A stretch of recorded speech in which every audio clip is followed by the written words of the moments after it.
Okay, great. But then, then the next day or the next year or the next decade, you're not taking acid, and it's still the same thing. So then you're discovering that one condition that you discovered in that direct insight also applies in another condition, and ultimately in any other condition.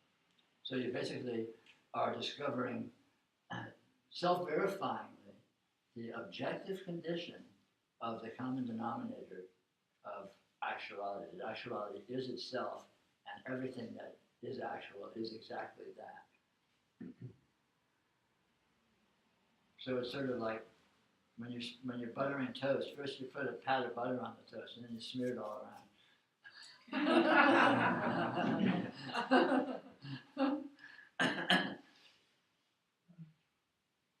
Or more accurately, you discover that it's already there, smeared.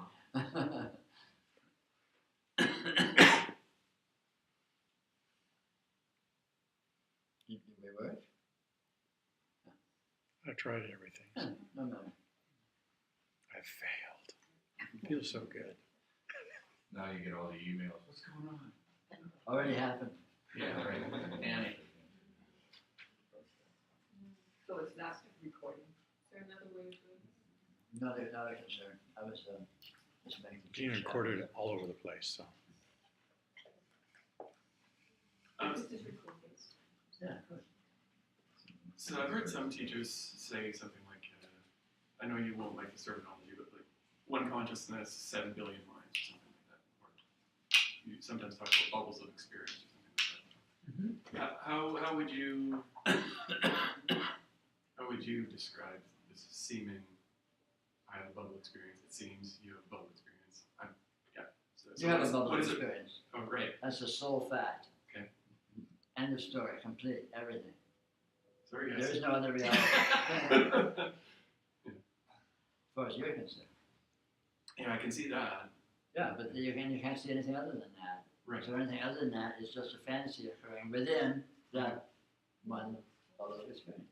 Right. Very simple. So are you saying that is the way it is, or that's all we can ever know? That's the way it is.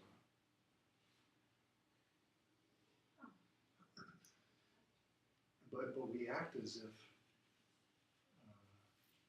like in this bubble of experience, I feel like I want to treat people with kindness or whatever.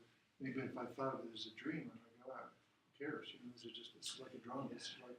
Well, your mind, that depends on your nature. I mean, some people do that. Some people are very heedless and even negatively aggressive towards people, just because that's what they do. So your nature is to be the way you are, and you are that way, and that, of course, arises spontaneously as you. And what happens with the supposed others has nothing to do with whether or not they're actually there. They're like in a dream. In a dream, you behave the way you behave to any apparent others that may seem to appear there. And whether they're actually there or not is irrelevant.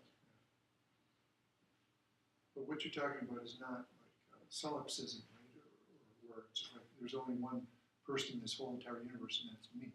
It's essentially solipsism.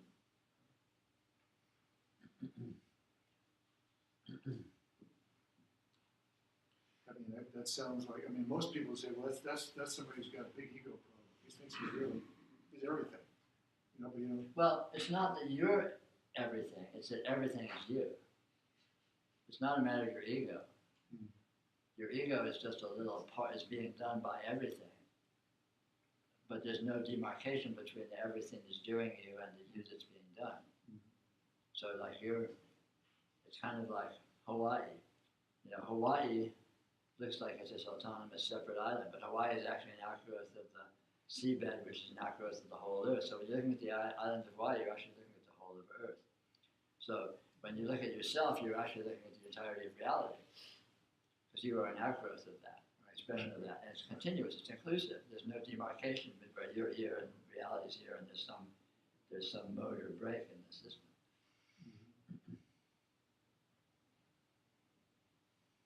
So if Hawaii said, I'm the whole Earth, that's egotism.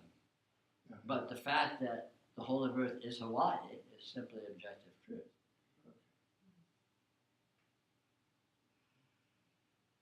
So could, I mean, maybe you've already said it, but could you say more about the you being everything? And the you don't mean the little me, you mean, Well, there is no little you. The little you is an artifact that's appearing within everything. But the little you is everything. Everything is what's doing the little you.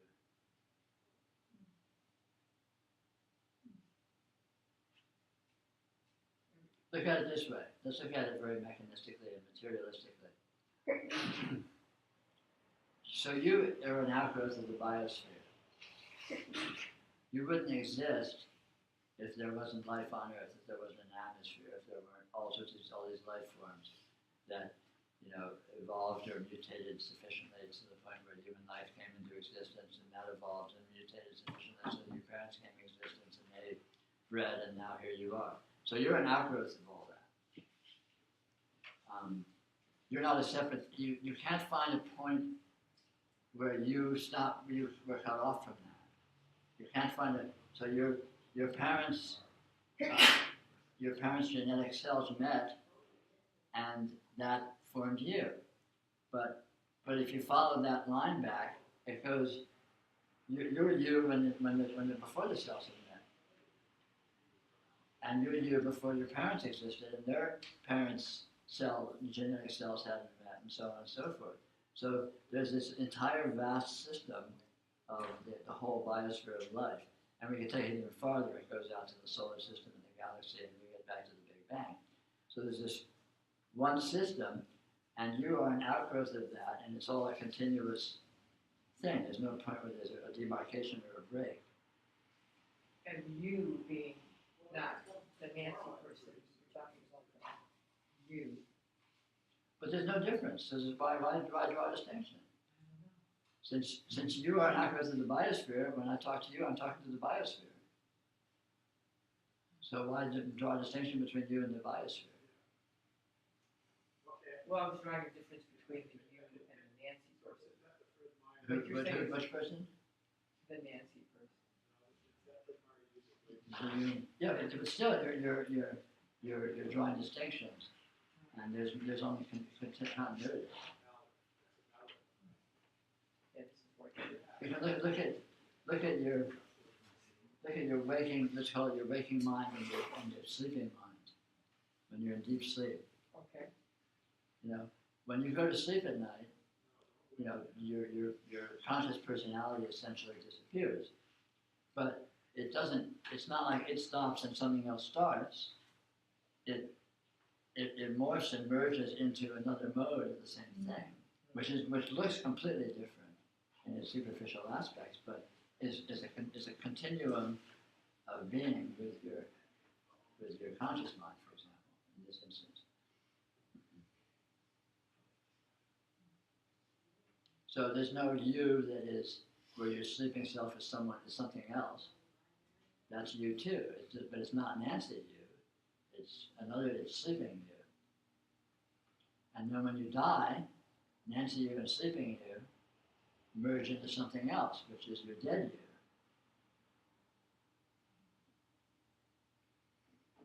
And so on and so forth. So you're looking at apparently we're used to differentiating these different states and conditions as if they were demarcatable and separate and discrete from each other. But in actuality, it's all a continuum. And since it's a continuum, there's no point contrasting this with that. There's no point contrasting your conscious, personality and identity from your life force or your overall being or what have you, because they're the same system.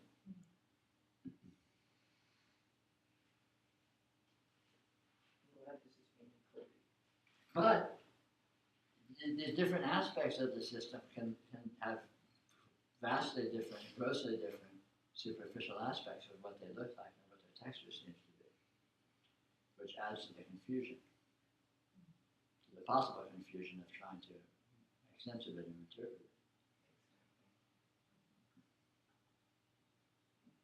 So your waking persona and your waking consciousness may seem very different from your deep sleep persona and consciousness or what have you. But it's because the landmarks are different, the textures are different, but they're actually the same thing. It's a different. It looks different because it's from a different perspective. It's the same thing from a different perspective. Remember we were talking about perspectives earlier, where if you have a, talking physically, you have an alignment of objects, and it looks like one thing from one perspective and a different thing from a different perspective. So this is one thing, but it can look so drastically different from these different perspectives. So the waking condition seems to be a certain way, but it's an artifact of the perspective, the accidental perspective, let's say, of that point of view. And the deep sleep perspective is a perspective of on the same thing, but from a different point of view. So it appears very different.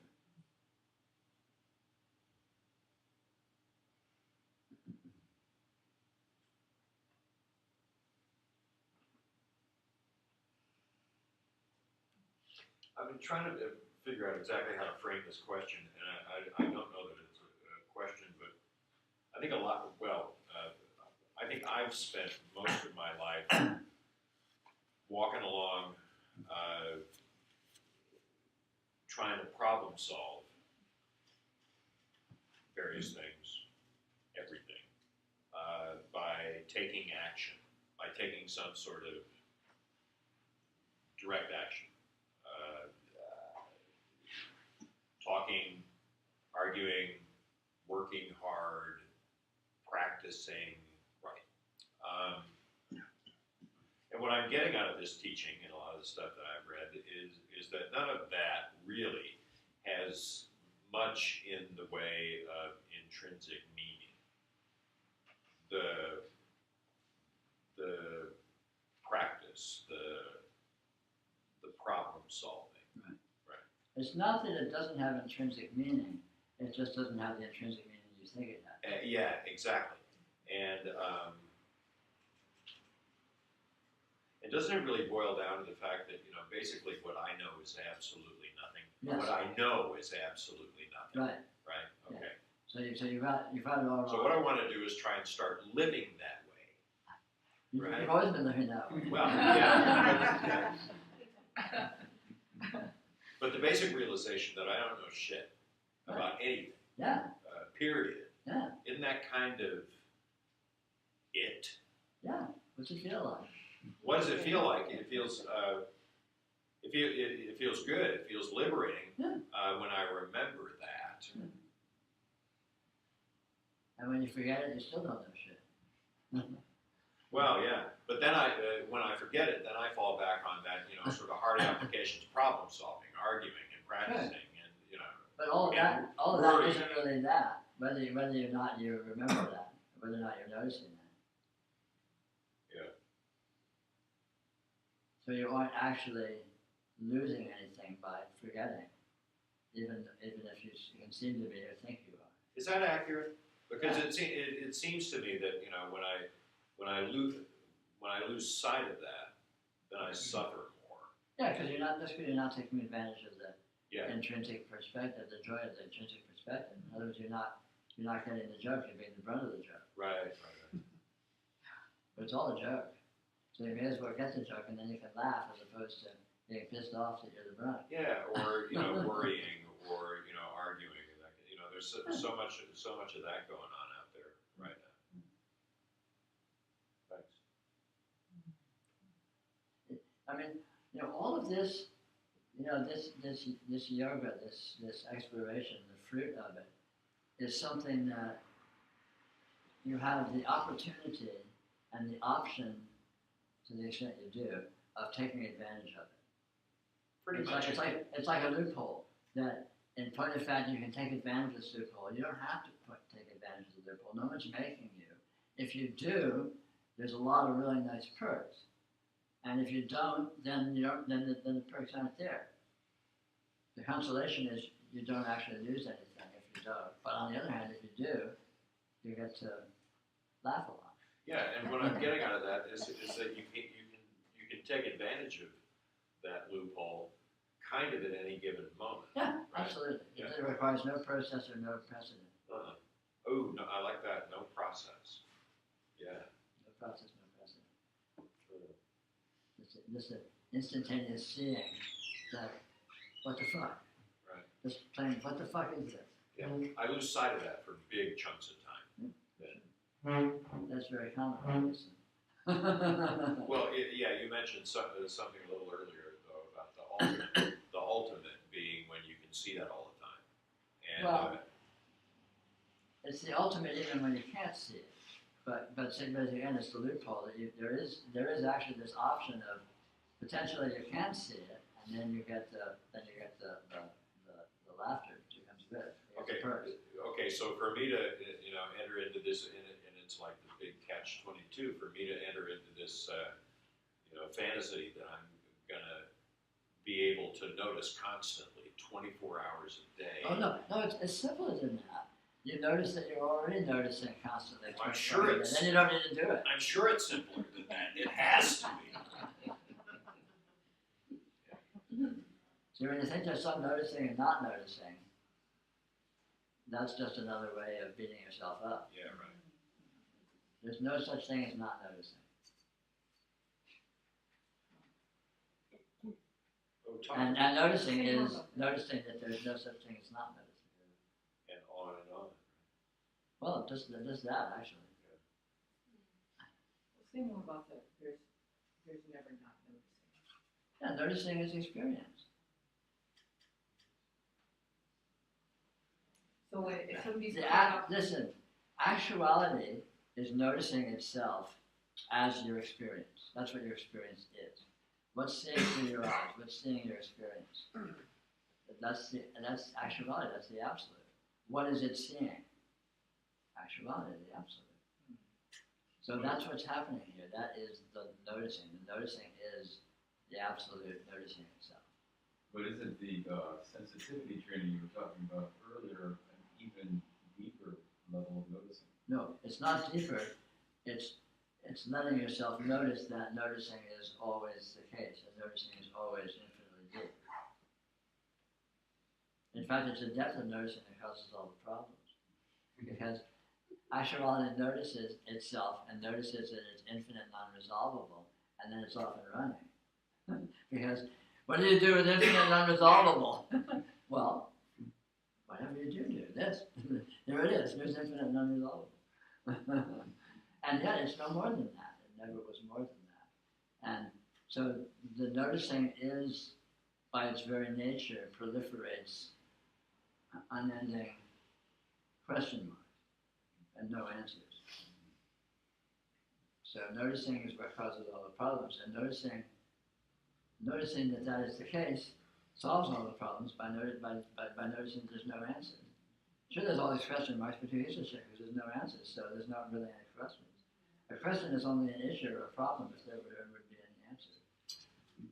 But that's not the case. Wouldn't that be nice? okay, so to belabor this, someone is identified with something and they're caught up, let's just say. So they're believing they're not noticing right now because they're caught up in something. But what I'm hearing you say is awareness is noticing, and awareness is seeing even when this person perceives they're caught up. Yeah. And not. Because there is no person, there is no caught up, and there is no situation that they're caught up in. All of those are misinterpretations of noticing. Thank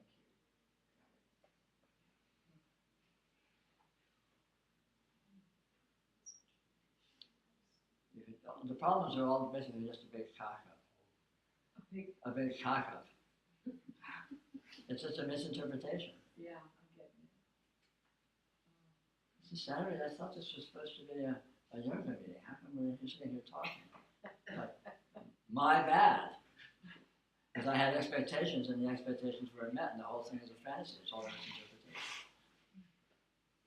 misinterpretation. If you stop misinterpreting, where's the problems? The problems are misinterpreted into existence.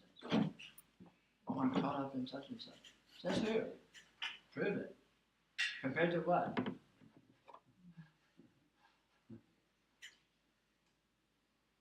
And those are all descriptions. Well, I'm all wrapped up in a bunch, and I mean, those are all it's all. They all exist only in imagination. They're projections that have no basis in fact. The projections with no evidentiary support in fact.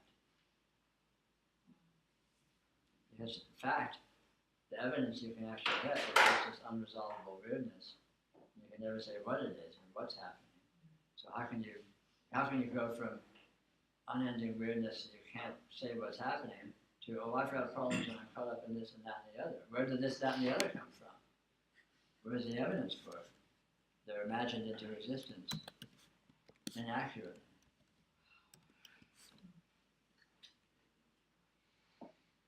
You said something last night. It's very subtle, but kind of nailed it. I said to you, so we all have this idea where we want to be noticing all the time. Then we recognize, oh, my mind was wandering. And I said, that's getting to be really strange to me. It's looking like a phony thing going on. And I said, so actually, the idea, the thinking that my mind was wandering and I just caught it is actually a misinterpretation, which you said, yes, something happened when you said that. Yeah. That's very subtle. Yeah. Mind wandering is reality itself. That's the absolute. It throws you back into a space, well, it's not a space, but it throws you back into something that's very basic. Yeah. I mean, it seems like that's just what you were saying here, like verified by the fact that you could even say my mind was wandering. Yes, Right? that's it. It's- That's the subtlety right there. I mean, somebody noticed something. Something. What was that? And what they noticed was not that. Whatever you noticed was not what you said you noticed, because what's Yeah. actually noticed cannot be said. Yeah. As soon as you can say it, you're wrong. Yeah. Because actuality is not describable or definable. And words pretend to describe and define things. Yeah, you can. I feel that sort of that box of words. But it's a lie. Yeah. It's created in fantasy by the implication of the structure of language itself, which is not based in, which is not related in any way to actuality.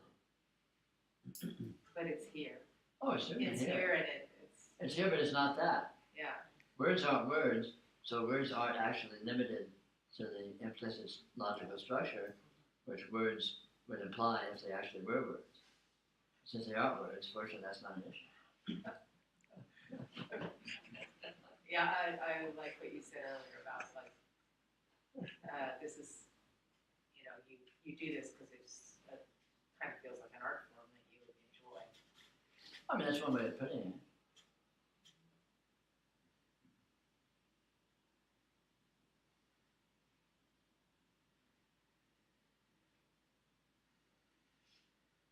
Well, that was an evocative way of putting it.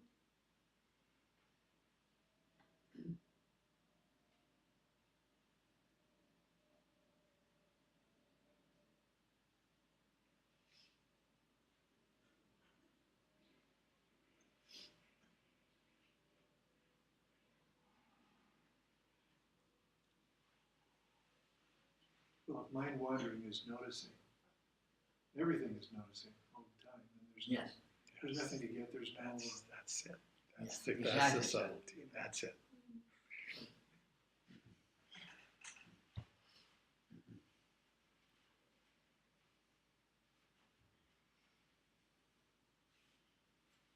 Because if wandering was really wandering, for that to be the case, there would have to be something to wander from and something to wander to. And there is nothing to wander from and nothing to wander to, so there's just the wandering itself. And any supposed wandering from and to is just a fantasy of the endless wandering to nowhere, because there's nowhere to wander to. And yet the creative nature of mind is that it can endlessly spin off these interpretations of, oh, I'm working with this and now I'm drifting over to that. But that's not actually true, so it doesn't actually apply, even if the mind is generating it. It's just a fantasy. I mean, fantasies aren't a problem. They're just not true. So the fact it's like watching a movie. It's like I'd really like to watch The Matrix tonight.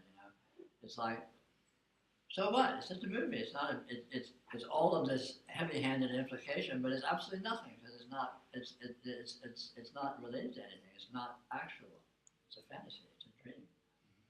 And what we're drifting from to is likewise a dream, likewise a fantasy, because there is no place or object you could be with, and there's no other object you could then move from this to that, because there's no this and no that. There's just this, which is endless.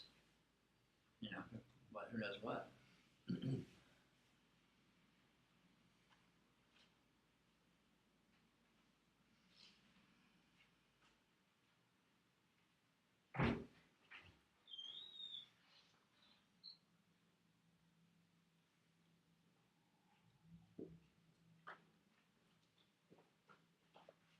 I know that a lot, I mean, this is illogical. I hope so.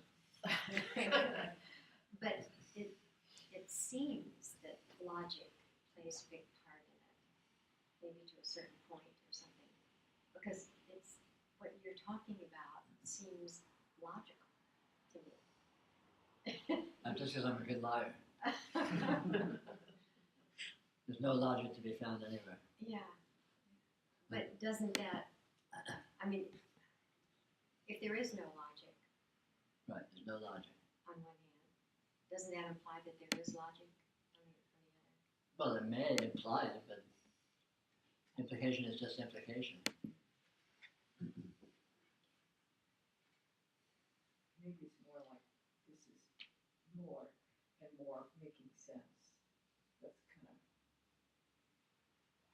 Well, this makes sense in the fact that it makes absolutely no sense. That's the only way it can make sense.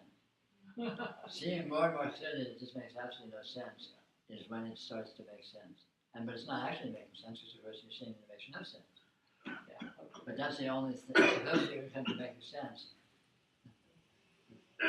Because God knows there's no sense to be found. Well, that's fairly verifiable. Yeah.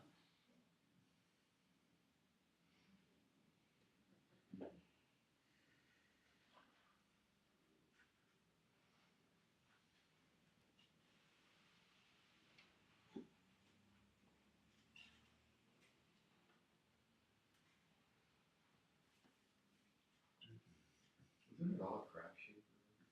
I mean, we go through life and we each have our experiences.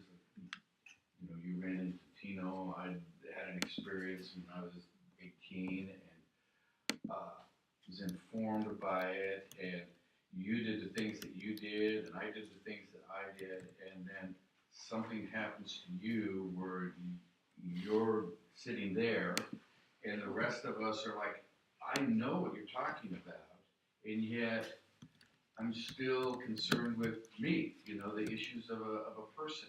And yet, back then, it was obvious to me that what had happened to me had nothing to do with me whatsoever.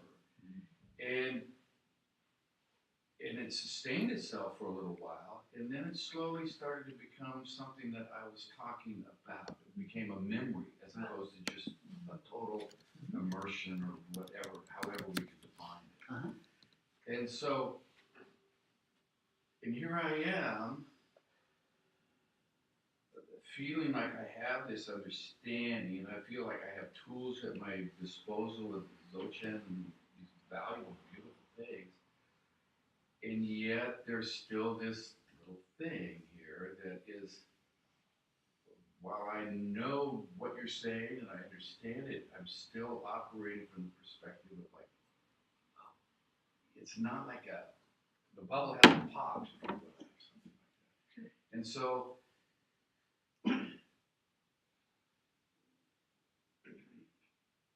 what is there to do, in Right. that, until that? It's just, now I feel fortunate that I have the wherewithal to be able to be with people like yourself or with others, or maybe that's fortunate, maybe it's not, but it's what I find myself doing. And yet, You know, and I feel like there's nothing that I'm gonna do, it's just that something's just gonna ratchet up and go click, click, and oh. That's fundamentally true. In that sense, yeah, it's a crapshoot. But just because it's a crapshoot doesn't mean you can't get a good roll. I agree. I Keep feel like I'm keep like, throwing them dice. uh-huh. Maybe I got a good roll. Maybe not.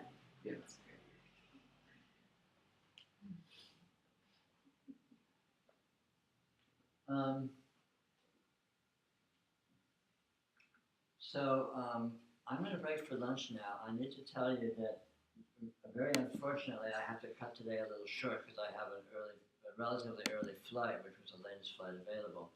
So I'm going to need to knock off at 3. So I'm actually not going anywhere for lunch. I'm going to be here. So go out and get lunch or whatever. And the sooner you can get back, we can, if you'd like, we can participate in more engagement ongoingly until 3. So rather than saying it's an hour lunch break or whatever, it's just, whatever you like. And I'll be here, and I'm sorry that I do need to leave that early, but unfortunately, airplane schedules seem to be airplane schedules. Seems resolved. So have a nice lunch.